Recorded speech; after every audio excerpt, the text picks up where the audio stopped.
Na jeshi la polisi mkoani Mwanza linamshikilia mwalimu Abbas Hussein wa shule ya msingi Mwabomba wilayani Kwimba kwa tuhuma za kukutwa akifanya mapenzi na mwanafunzi wa kidato cha 4 wa shule ya sekondari ya Mwabomba. Kamanda wa polisi wa mkoa wa Mwanza Ahmed Msangi amethibitisha kuwa mwalimu Abbas Hussein amekamatwa baada ya babu wa mwanafunzi huyo mwenye umri wa miaka 17 kuendesha msako uliowezesha kuwakuta wakifanya mapenzi kwenye moja ya madarasa ya shule ya msingi ya Mwabomba. Taarifa yake Reginald Ndesika inafafanua zaidi. Matukio ya ukiukwaji wa maadili miongoni mwa baadhi ya walimu, ikiwemo ya kujihusisha na mapenzi na wanafunzi, yamezidi kuongezeka nchini. Wilayani Kwimba mkoani Mwanza, mwalimu Abbas Hussein wa shule ya msingi ya Mwabomba tarafa ya Ngula anashikiliwa na jeshi la polisi kwa tuhuma za kukutwa akifanya mapenzi na mwanafunzi wa kidato cha 4 wa shule ya sekondari Mwabomba. Baada ya mwanafunzi huyo mwenye umri wa miaka 17 kuchelewa kurudi nyumbani, ambapo babu yake aliendesha msako uliowezesha kuwakuta wakifanya mapenzi kwenye moja ya madarasa ya shule ya msingi Mwabomba. Kule shuleni akakuta, kwa maana shule ya sekondari ya yupo, wakaendelea kumtafuta mpaka ikafika kwenye raundi saa 6 na dakika 10.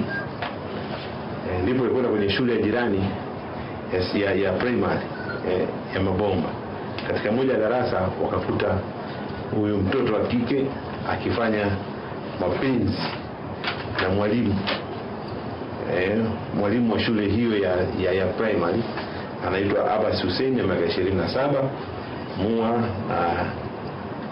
ni mwalimu katika hiyo shule ya primary. Kamanda Msangi amesema kuwa mtuhumiwa huyo anatarajiwa kufikishwa mahakamani wakati wowote kujibu tuhuma zinazomkabili. Sababu yule babu akiwa ameongozana na watu wengine wakakamata na kwenda chini ya ulinzi, ndipo wakaitwa watu wengine, na baadaye taarifa zikafika polisi, wakafika pale wakaweza kuwakuta kwenye ile darasa na kuwachukua na kuwafikisha kwenye kituo cha polisi. Sasa hivi yule mwalimu yuko chini ya ulinzi, endelea mahojiano na taratibu zingine za kiupelelezi ili tuweze kukamilisha upelelezi, na ambapo tukishakamilisha tuweze kufikisha mahakamani kwa kosa hili. Aidha, Kamanda Msangi ametoa onyo kwa watu wanaojihusisha na mapenzi na wanafunzi.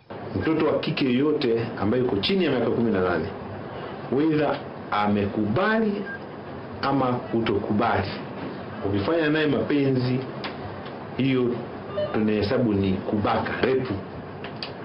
Kwa hiyo napenda kuambia waache, kwa sababu ni sasa kwamba unajielekeza kwenda jela, na ukifumwa, ukikamatwa na watu wakipeleleza na ukipelekwa mahakamani kukutwa na hatia, ni miaka 30. Tukio la mwalimu wa shule ya msingi Mwabomba kukutwa akifanya mapenzi na mwanafunzi wa sekondari ya Mwabomba limelaaniwa vikali na walimu wakuu wa shule hizo, Onesmo Julius na Francisco Nguka, waliozungumza na kituo hiki kwa njia ya simu. Reginald Ndesika, TBC.